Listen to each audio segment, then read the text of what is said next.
Gravitas, co-presented by Skoda. Kushaq, choose what really matters. Last week, before we left for Washington, D.C., we told you about an impending financial disaster. We showed you pictures of Chinese citizens protesting at the corporate headquarters of Evergrande, the biggest player in Chinese real estate, also the world's most indebted real estate company at the moment. Evergrande owes more than $300 billion, $300 billion. It is already missing its loan payments. Some protesters have tried to commit suicide just to make a point. It's a serious crisis. A collapse of Evergrande could start a financial pandemic. We've been reporting on this. Turns out the problem is bigger than what we initially saw. The United States too is staring at defaults. And I'm not talking about a company here. I'm talking about the government. The government of the United States of America could default on its own debts. American citizens could run out of cash. And if that happens, scenes like the ones we witnessed from China could play out in the US too. Such a situation will be a financial Armageddon. What are world leaders doing about it? What are Chinese and American leaders doing about it? Not very much so far. More than 100 leaders have gathered in New York, but they have said nothing about the debt troubles of the US and China and how they will impact the rest of the world. Are they ignoring an impending global financial crisis? Our next report tells you why the world needs to brace for this. On Tuesday, Xi Jinping had a message for world leaders. The Chinese president wants them to focus on post-pandemic recovery. We must revitalize the economy and pursue more robust, greener and more balanced global development.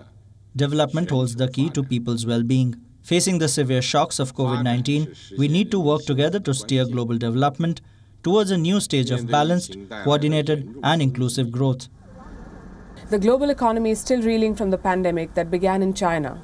Now the Chinese could unleash another pandemic, a financial one. Something that Xi Jinping did not talk about at the United Nations General Assembly. China's biggest real estate player, Evergrande, is a ticking time bomb. It owes more than $300 billion to various creditors, money it cannot pay back. On Monday, Evergrande missed interest payments to two large banks. By Thursday, the company has payments worth $120 million due. Evergrande has struck a deal to make one of these payments, but that doesn't even begin to solve the crisis. China's Evergrande is being compared to Lehman Brothers, the company that was audited by Ernst & Young. This is the office of Ernst & Young. They had to settle for $10 million for helping Lehman Brothers dupe investors. That was the charge against them. Now China's Evergrande possibly faces the same fate, although Chinese state media say that this is a company that is too big to fail. We know better than to put our trust in the Chinese basket. The question is, what are world leaders going to do about it? This is an impending financial pandemic that may start in China and spread to the rest of the world. As world leaders gather here this week for the United Nations General Assembly, are they going to come up with a plan to deal with this? Or are they going to brush it under the carpet? The collapse of Evergrande will have a ripple effect on the rest of the world. The company has borrowed money from practically everyone. Its creditors range from banks to suppliers to average Chinese citizens. Evergrande took cash deposits from more than 1 million home buyers. They're yet to deliver these apartments. The company borrowed from tens of thousands of its own employees. Even foreign creditors have a sizable exposure. Evergrande owes them $20 billion, and that may just be the tip of the iceberg. The Chinese government tends to try to hide these problems under a sea of liquidity, and the level of transparency and corporate governance is quite limited relative to other economies. So it's very difficult for us to know the true extent of the financial hole of both Evergrande and the property developer sector. If they decide to bail out Evergrande, the problem might be, as we saw, for example, in the Lehman crisis, that they need to bail out not just Evergrande, but other property developers. The warnings were always there. Last year, a report said that China's property boom is a $52 trillion bubble. Evergrande could just be the first of the many companies to fail. By August this year, Chinese developers had defaulted on more than $6 billion worth of loans. The Evergrande crisis is eerily similar to what happened in America in 2008, and it could have an impact on the US economy. Washington has not raised any alarm bells yet because they're fighting their own battles. America, the biggest economy in the world, is facing a cash crunch.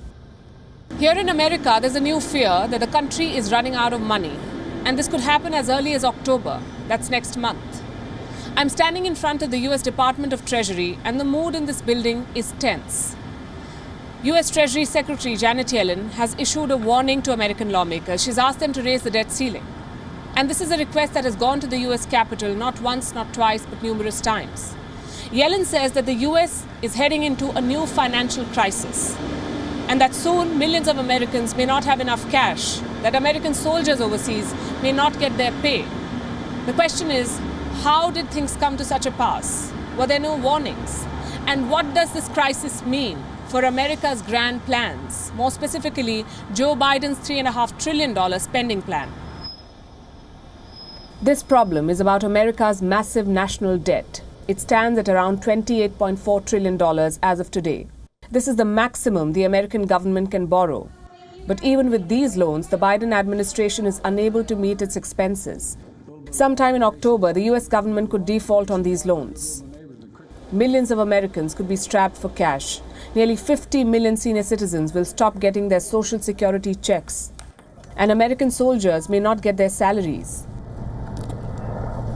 The Biden administration has no option but to borrow more. Else the federal government will not be able to pay its bills. US President Joe Biden is facing opposition from his own party. The Democrats hold the majority in the US Congress, but they're pushing back against Biden's spending plans.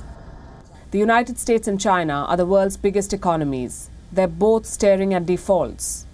This economic distress is an indication of a brewing global financial crisis, one that could kick off a financial pandemic at a time when the world is still struggling with the Wuhan virus. Bureau Report, WION World is One. WION is now available in your country. Download the app now and get all the news on the move.